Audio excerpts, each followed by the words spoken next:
How to make your own sounds on TikTok. The first things first is you have to record any clip that has sound. Now, for you to be able to do that using only your mobile device, just simply go to Play Store, and from here you can simply search for screen recorder.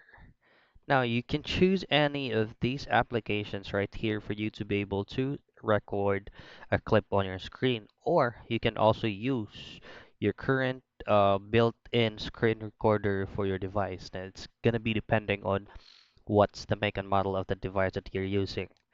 Now, once you have recorded your clip, make sure that your clip has audio in it, and then make sure the file is gonna be MP4. So once you have that clip, go to your TikTok and then just simply tap on the plus icon right here, or just upload your clip publicly. For example, this one.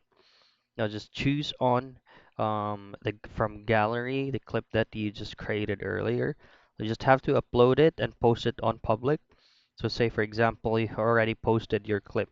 So if you tap on your current clip, all you have to do is to click or to tap on the very bottom circle right here that says sounds from here.